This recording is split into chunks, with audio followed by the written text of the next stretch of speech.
গত বছরের সেপ্টেম্বরে তীব্র আন্দোলনের মুখে প্রধানমন্ত্রীর পদ থেকে ক্ষমতাচ্যুত হন নেপালের প্রবীণ কমিউনিস্ট নেতা কেপি শর্মা ওলি। এত কিছুর পর আবারও তিনি রাজনৈতিক প্রত্যাবর্তনের চেষ্টা করছেন, অংশ নিতে যাচ্ছেন সাধারণ নির্বাচনেও। সোমবার থেকে দেশটিতে শুরু হয়েছে নির্বাচনী প্রচারণা। আগামী ৫ মার্চের নির্বাচনে সংসদে আবারও সংখ্যাগরিষ্ঠতা পাওয়ার লক্ষ্য নিয়ে প্রচারণায় নেমেছেন ওলি।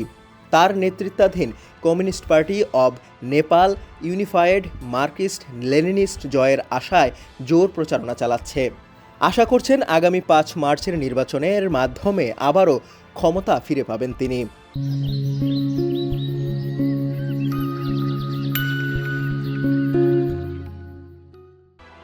নির্বাচনে তার প্রতিদ্বন্দ্বীদের মধ্যে আছেন কাঠমান্ডুর মেয়র বালেন্দ্র শাহ।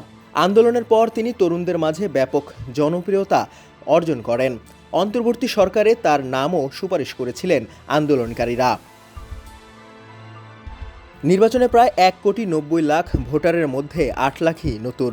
পার্লামেন্টে নিম্নকক্ষের ২৭৫টি আসনের বিপরীতে ১৬৫ জন সরাসরি ভোটারদের ভোটে নির্বাচিত হন। বাকি ১১০টি আসন নির্ধারণ হয় সমানুপাতিক প্রতিনিধিত্বের মাধ্যমে। ১৬৫ আসনের বিপরীতে প্রতিদ্বন্দ্বিতা করছেন ৩,৪০০ প্রার্থী। তাদের মধ্যে ৩০% বয়স ৪০-এর নিচে। তবে এই কমিউনিস্ট নেতার ক্ষমতায় ফেরা নিয়ে সংশয় আছে ভোটারদের মাঝে। বিশ্লেষকদের মতে ওলির নেতৃত্বে কর্তৃত্ববাদী প্রবণতা রয়েছে এবং তিনি নিজেই সিদ্ধান্তকে চূড়ান্ত মনে করেন। সমর্থকদের কাছে কেপি নামে পরিচিত নেতা দীর্ঘদিন ধরে দলীয় কর্মীদের মধ্যে ব্যক্তিকেন্দ্রিক জনপ্রিয়তা গড়ে তুলেছেন। এবারের নির্বাচনে ওলির রাজনৈতিক ভবিষ্যৎই নির্ধারণ হবে। তিনি কি আবারও ক্ষমতায় ফিরতে পারবেন, নাকি তরুণ প্রজন্মের উত্থানে নতুন অধ্যায় শুরু হবে?